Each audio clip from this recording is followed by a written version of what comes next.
Quad Lock question of the week. We had some really, really good questions. Go check out quadlockcase.com. They sponsor Hayden Deegan as well. I saw his their sticker underneath his visor there. So Yep. he's on the team. All right. Role play the music, Aaron. The lucky winner of Quad Lock question of the week is David Huff, 26. David Huff, thanks for being a fan of Title 24, and thanks for submitting this question. It's good. Thanks for the interaction. David asks, what should be the primary focus of a racer? It seems speed is biting too many people. Yeah. So take it away, brother. Yeah. I think speed is the emphasis and focus on being the fastest every time you enter the track. I think is creating a situation that is putting people or riders in vulnerable situations. And why I say that is we're all bred, and it happened with URC, it happened with me, it's happened with everybody that's come through these ranks into the top. Is we focus so much on speed, which I agree is one of the main things that we all have. If you don't have speed, you have no chance at winning. If you have consistency, great, but no speed. Like speed is kind of the top is the top of the pyramid, and you need to have speed. But I made a comment earlier off air right before we started the show. Is we're lucky enough to race everywhere in the United States, where we have hospitals right down the road. But I used an analogy where it's like, hey, MXGP, they go to China, they go to Russia, they go to all of these different countries, some of them very third world countries. And the last thing these riders want to do is end up on the ground and getting surgery in some third world country where you don't speak the language and maybe the medical isn't the best. So why I said that is the longevity of a 17 race series. You have to know your limit and know when to be able to pour the beans to it, or pour the coal to it, or pull back for your safety, number one, but also for the point situation and longevity. You end up on the ground, you're not getting the points that you could have if you would have just backed it down, and instead of gotten second, you got fifth, but you weren't on the ground. So that's what I personally see, in the sport is when pushing riding over your head or pushing too hard just for the sake of I need the speed or I have to blitz these whoops, and you end up going down, or something like that. I think our riders need to understand how long of a season it is. And I know I'm speaking more for the 450 side, because I know the lights class or the 250 class is only an 8 race series, which is very short, which is very hard to get that. Think of it in that as your mentality of thinking of like, hey, it's a long season. Well, really, it's only 8 races, so we have to. Every race counts, and every race does count.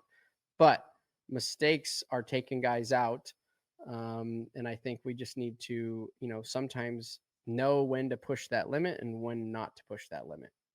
Um, I think this along the same lines as RV does, David. What I look at it from a championship standpoint, Yep. just because I mean that's what I base my career on. I want to win championships, just like RV, and I second everything that he says, and I look at it as mindset, big picture, and consistency, and knowing when to pull back, knowing that you have to be there every single weekend, and knowing where that limit is, knowing when to take the chances, knowing not when to take the chances, and just being extremely calculated. You have to have a lot of self-discipline in a lot of those times, because not always is the perfect scenario going to happen. 9 out of 10 times the perfect scenario doesn't happen. So you like exactly what RV said. Just that's how I look at it, and it again, it comes from a championship standpoint, and you just I think it's again mindset, big picture, and consistency, and like RV said, knowing when to pull back, knowing when to give it the beans, and being there each and every week, being reliable, and being in the moment, not getting ahead of yourself.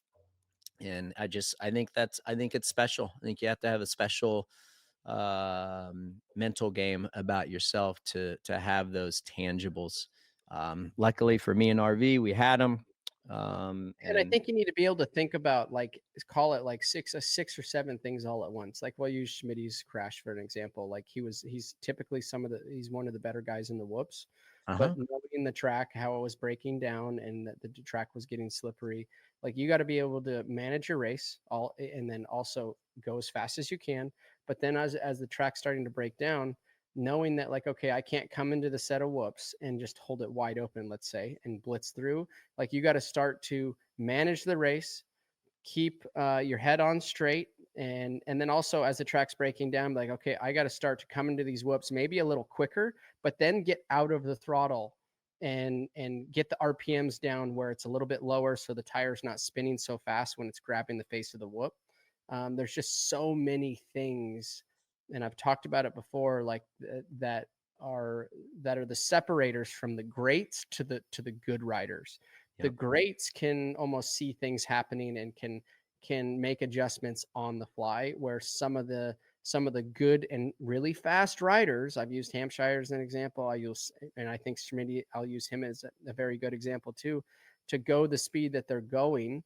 And sometimes that's all they can focus on is going fast, not, hey, the track's breaking down a little bit here. Hey, that kicker's starting to show up there. Like, hey, the whoops are breaking down. They're getting slippery. So now I have to change my technique mid stride inside of a main event. And not to say you can't work on those things and get better throughout your career. But I think the ones that just kind of have it, like I consider Hayden kind of just, naturally having that and being able to make those adjustments on the fly. Mm-hmm. And some have to learn to make those adjustments on the fly. Yep. Being and that goes to what RV is saying. It's like being super in tune. You basically you have a race plan. Yeah, you want to have speed. You work on all of that stuff, but you're super in tune with what you need to do for the weekend. You know how the track is gonna break down. You know what kind of soil you're racing on. You have to know every single line, where every single braking bump is. You have to know what your um, challenger is going to be doing, where he's going to be fast, and maybe where you won't be as fast as him. So you have to make the time up everywhere. And again, just super in tune with what you can get away with from a traction standpoint, from front end to rear end, knowing that you Where your just, bike's good, where's it bad, where you giving up time, where you're making up time. Like there's where, just so many things that are running through your head or things that you have to think about in a main event situation. So yeah, that's why I give all these dudes props. Like yeah. every single one that line up on the line, just some do it better than others. Yep. Yep. And they're all trying their hardest too.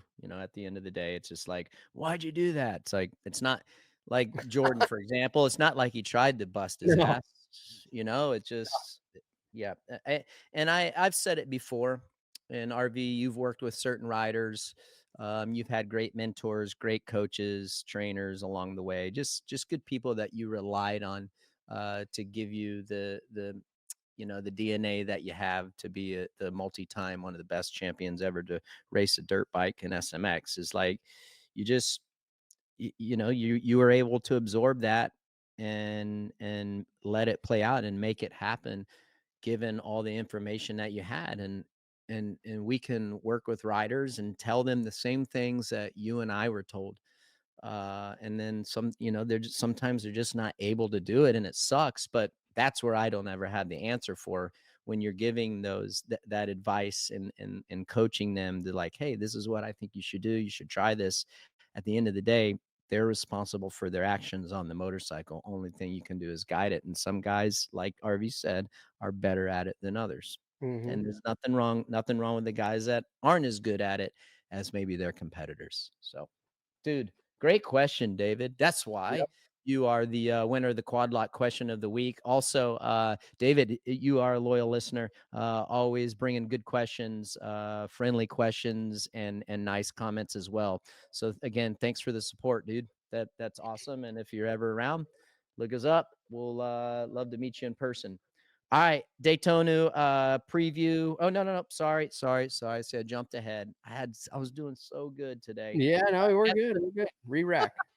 Re-rack. Hi, folks. Lee Diffie from NBC Sports here. If you truly enjoyed what you just watched, you can get more news, interviews, and highlights by subscribing to the Motorsports on NBC YouTube page. You can get it all, so go for it.